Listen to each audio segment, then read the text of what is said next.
On July 20th, 1969, Neil Armstrong and Buzz Aldrin landed on the moon.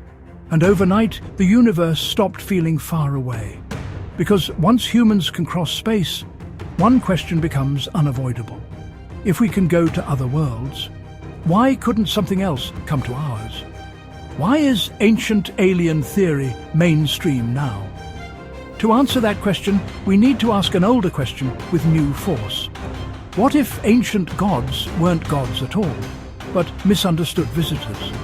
What if ancient people weren't imagining the sky, but reacting to it? Here's the problem. If anything like that ever happened, there should be evidence. And maybe there is. Not hidden in secret archives, not locked inside mythology, but famously sitting in plain sight, carved into deserts, built at a scale that only makes sense from above. I'm not asking you to believe, I'm asking you something harder. What happens if we were visited in the past, and why can't we fully explain it? In May of 2008, the Vatican made a startling statement. For the first time in its 2,000-year history, the Catholic Church acknowledged the possibility that intelligent life could exist on other planets, and that belief in extraterrestrials did not contradict belief in God. That signals a major shift in how the universe is being conceived. And it raises a provocative question. If it's a reality we can imagine now, why couldn't it have been a reality for ancient cultures too? One reason the conversation changed is science. In 2002, NASA's Mars Odyssey detected enormous reservoirs of ice beneath the Martian surface. Ice suggests water. Water suggests life could be sustained or even generated on another planet. After decades of orbiters and rovers, the idea of sending humans to Mars reignited imagination. And with it, an older question returned. What if we've crossed paths with otherworldly beings before? In 1968, 1 year before the moon landing, Swiss author Erich von Däniken published a book that would change everything. Chariots of the Gods. His central claim: alien explorers visited Earth thousands of years ago, and ancient people, unable to explain what they were seeing, regarded them as gods. Von Däniken traced his obsession back to a strict Catholic education. He studied scripture intensely, translating Greek to Latin and Latin to German. And one detail shocked him. Before the Lord descends on the Holy Mount, Moses is ordered to construct a gate around the mountain. Otherwise, the Israelites would be harmed. To him, that didn't sound like a purely spiritual event. Why would a divine being require a protective barrier? So he began reading across religions and mythologies, and he kept finding the same core pattern. Something descends from the sky.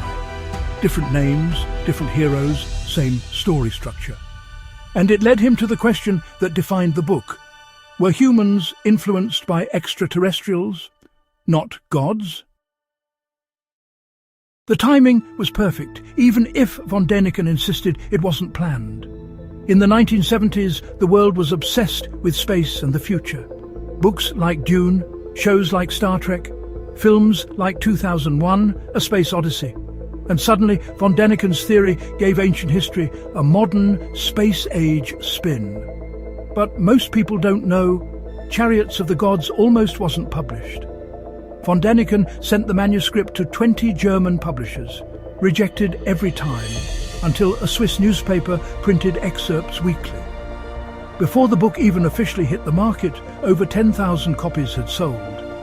It became a running bestseller in Switzerland, then Germany, then the world. The book went through more than 40 printings and was read in more than 30 languages. And the ideas in this book continue to grow a global movement. The success triggered a storm of controversy. Scientists scorned the theories. Theologians mocked them. Critics argued there isn't a single piece of evidence von Däniken cited that couldn't be explained by human ingenuity, technology, and development. His defense was specific. He said his book was full of questions, not declarations. He pointed to a striking detail: 238 question marks in the original. His argument was that people ignored the question marks and treated the speculation as certainty. And von Däniken insisted he drew lines between speculation and fact. But the debate made the stakes clear. If even one anomaly could not be cleanly explained, the theory would survive. Von Däniken supporters point to what they see as tangible puzzles. How could a 100-year-old map chart a landmass researchers only recently discovered?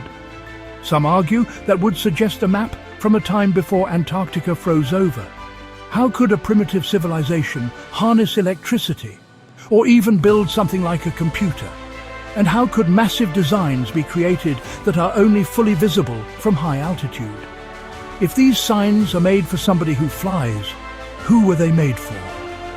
These claims form the core of the theory, that ancient gods were visitors, and that evidence might exist not only in texts, but etched into the earth.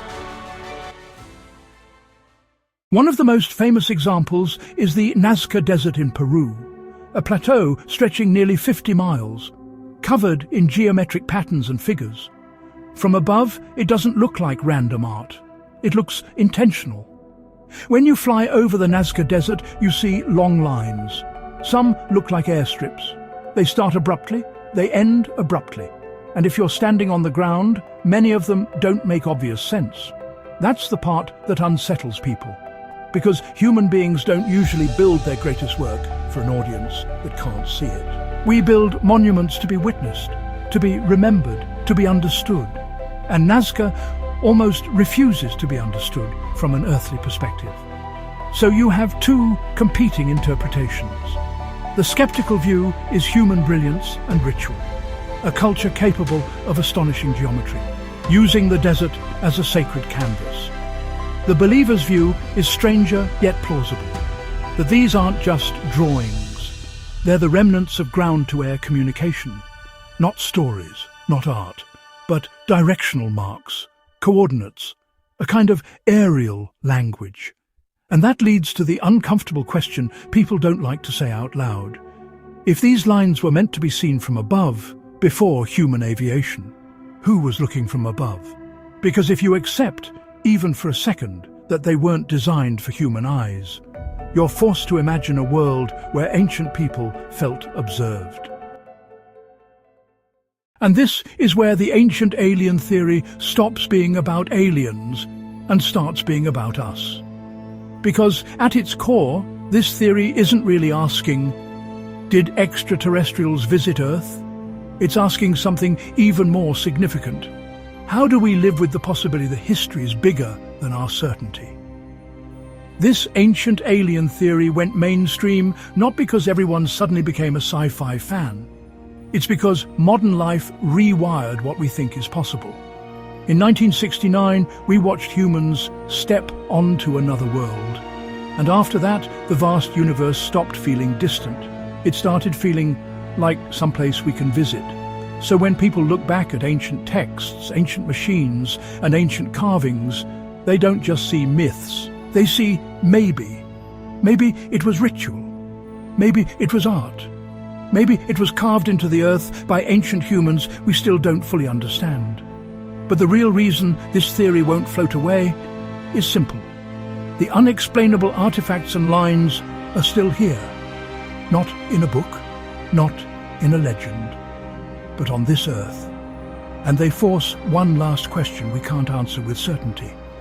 Were ancient people leaving a message? And if so, who was it for? If this story surprised you, let us know what caught your attention in the comments. And if you want more deep dives into history's strangest mysteries, make sure to like, subscribe, and join us for the next one.